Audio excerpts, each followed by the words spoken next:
पुरानी गाड़ियां जो हैं उसमें क्या E20 इस्तेमाल किया जा सकता है। तो आज मैं 29 ऑटो मैन्युफैक्चरर्स को चिट्ठी लिख रहा हूँ। चिट्ठियां बन गई हैं, बस जब ये पीसी चल रही है तो वो जा रही हैं सबको चिट्ठियां। 29 में से 3 लोगों को अलग चिट्ठी लिखी है और बाकी 26 को अलग लिखी है। 3 वो लोग हैं, मारुति, टोयोटा किर्लोस्कर और हीरो, जिन्होंने 4 जुलाई को सरकारी प्रेस कॉन्फ्रेंस में कहा था कि पुरानी गाड़ियों में अगर E20 इस्तेमाल किया जाए तो सेफ है। थोड़ी सी माइलेज गिरती है 3-4-5%, लेकिन कोई नुकसान नहीं होता गाड़ी को। तो इन लोगों को अलग से चिट्ठी लिखी है।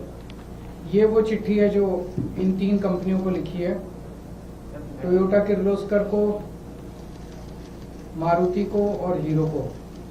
इस चिट्ठी में लिखा है, जी आपने 4 तारीख को सरकारी प्रेस कॉन्फ्रेंस में कहा था कि पुरानी गाड़ियों में E20 का इस्तेमाल किया जा सकता है। थोड़ी सी माइलेज कम होती है 4-5%, लेकिन नुकसान नहीं होता गाड़ी को। लेकिन आपका ओनर्स मैनुअल कहता है कि किसी भी हालत में 2023 के पुरानी गाड़ियों में 10% से ज्यादा इथेनॉल ब्लेंडेड पेट्रोल इस्तेमाल नहीं होना चाहिए। तो ये दोनों पोजीशंस में आपके कंट्राडिक्शन है। आपका पब्लिश्ड मैनुअल जो कि एक एग्रीमेंट है कंज्यूमर और आपके बीच में, वो कुछ कहता है और आपके रिप्रेजेंटेटिव सरकारी प्रेस कॉन्फ्रेंस में जाके कुछ कहते हैं। ये कोई माइनर मिस्टेक या डिस्क्रिपेंसी नहीं है। तो आपकी एक्चुअल पोजीशन क्या है, आप रिटर्न में पब्लिक करिए।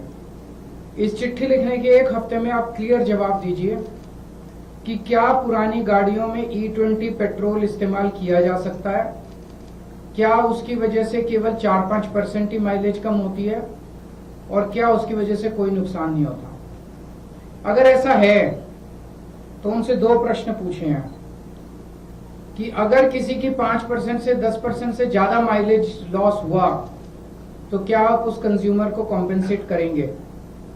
अगर E20 इस्तेमाल करने से अगर किसी कंपोनेंट को नुकसान हुआ तो क्या उस कस्टमर को कंपोनेंट का हर्जाना दिया जाएगा।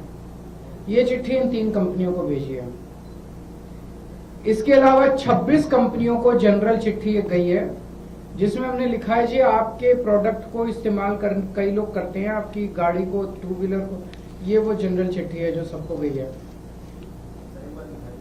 तो आप अपना स्टैंड क्लियर कीजिए। इस टाइम काफी कंट्रोवर्सी चल रही है E20 को लेके। आप अपना स्टैंड क्लियर कीजिए कि आपका प्रोडक्ट जो मार्केट में है, क्या वो प्रोडक्ट E20 पुरानी गाड़ियां, 2023 के पहले की गाड़ियां, क्या वो E20 इस्तेमाल कर सकता है। क्या उसकी वजह से माइलेज कम होगी, कम होगी तो कितनी होगी, और क्या उसकी वजह से कोई नुकसान होगा। अगर आप कहते हो कि E20 सेफ है, तो क्या माइलेज कमी का नुकसान को आप भरपाई करोगे और क्या कंपोनेंट के नुकसान की आप भरपाई करोगे। ये चिट्ठियां हमने सबको लिखी है। मैं उम्मीद करता हूं कि सारी कंपनियां, बिकॉज ये बहुत क्रिटिकल मामला है सभी कंज्यूमर्स के लिए, सारी कंपनियां इसका जवाब देगी। हमने उम्मीद की है कि 1 हफ्ते के अंदर वो सब लोग इसका जवाब देंगे, क्योंकि सबके ओनर मैनुअल कुछ कहते हैं और पब्लिकली कुछ कंपनियों ने वो कहा है।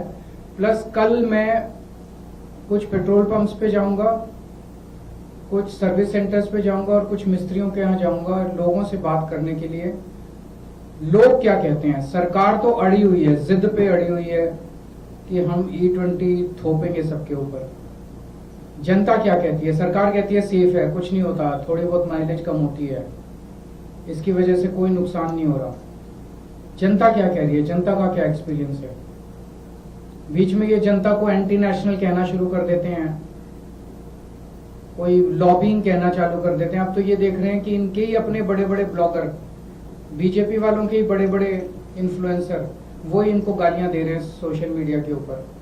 तो इस तरह से 140 करोड़ जनता को एंटी नेशनल बोलना, टेररिस्ट बोलना, आतंकवादी बोलना, ये सही नहीं है। जब जनता अक्रॉस पार्टी लाइंस, अक्रॉस वो दुखी है, तो एक जिम्मेदार सरकार की जिम्मेदारी है कि वो जनता की आवाज को सुने, क्योंकि इनका ये decision, this is against science, this is against logic, this is against engineering. तो जाहिर तौर पे ये पब्लिक इंटरेस्ट में तो नहीं है, ये किसके इंटरेस्ट में है ये भी समझ नहीं आ रहा हम लोगों को। अगर आपके कोई प्रश्न है तो बता दीजिए। आपके पास सर्विस सेंटर जाएंगे तो आप वहाँ पे जो लोग काम कर रहे हैं उनसे भी बात करेंगे? उनसे भी बात करेंगे, कंज्यूमर से भी बात करेंगे, सबसे बात करेंगे। सर, हरदीप पुरी जी ने कल फिर कहा है कि ये अभी भी टेस्ट मॉड्यूल चल रहा है और रिजल्ट्स के बेसिस पे आगे का कदम उठाया जाएगा, और E15 फ्यूल जो है बीते 3 सालों से यूज में रहा है कंट्री में, तो इट इज नॉट दैट अचानक से इम्पोज किया गया है लोगों पे। एक दिन सुप्रीम कोर्ट में वो कहते हैं कि ये टेस्ट चल रहा है, ट्रायल चल रहा है, और ट्रायल कंप्लीट होने के बाद हम एक्चुअल निर्णय लेंगे। फिर अगले दिन मीडिया में कहते हैं नहीं नहीं सुप्रीम कोर्ट में हमने ऐसा नहीं कहा था, वो आप लोग गलत इंटरप्रेट कर रहे हो। कहा इन्होंने किया था कि नहीं किया था? अब आप कह रहे हो कि कल हरदीप पुरी जी ने ऐसे बोला कि ये तो ट्रायल चल रहा है, तो क्लियर बता देना। एक दिन कुछ बोलते हैं, एक दिन ये सरकार चला रहे हैं, क्या चला रहे हैं? जब वो इस तरह की बातें करती है सरकार, तो लोगों की सरकार पर से विश्वसनीयता कम हो जाती है। एक जमाना ऐसा था जब सरकार कुछ बोल देती थी तो लोग सोचते थे ये सरकार ने बोला, ये सही है। आज ये हो गया कि सरकार कुछ बोलती है तो लोग सोचते हैं कि झूठ ही बोल रहे होंगे, सरकार बोल रही है। हर चीज में झूठ, हर चीज में झूठ। राम मंदिर मामले में कल चंपत राय ने पहली बार चिट्ठी लिखकर अपना बयान जारी किया। उन्होंने कहा कि जब तक SIT की रिपोर्ट नहीं आती है मैं कुछ नहीं बोलूंगा, उसके बाद अपने पक्ष रखूंगा। लेकिन अनिल मिश्रा से उन्होंने आरोप लगाया कि उनके सांसद के ट्रेजरर की तरफ से। देखिए, सारा मामला अनिल मिश्रा, टिन्नू यादव, फलाना ढिमका इसी के अंदर घूम रहा है। असली चोर तो बड़े बड़े हैं, वो तो कहीं और ही बैठे हैं। SIT जो है वो एक दिखावा है। SIT केवल और केवल लोगों को बेवकूफ बनाने के लिए है। बड़े बड़े चोरों को बचा लिया गया है। मतलब एक उनकी प्रेस कॉन्फ्रेंस के बाद ये दिखा दिया कि बस सब कुछ अब ठीक हो गया, चंदा चोरी जो है वो बंद हो गया। लेकिन सारे देश में किसी से पूछ लो, सबको दिख रहा है कि मामले को रफा दफा किया जा रहा है। पूरा जोर लगा के बड़े बड़े जो जिन्होंने चोरी की उसमें जो बड़े बड़े नाम है उनको बचाया जा रहा है, और पूरे मामले को रफा दफा करने की कोशिश की जा रही है। सर, सिविक सेंटर में जो इतनी सारी बेसमेंट में कार जो मिली है उसको लेके क्या कहना चाहेंगे सर?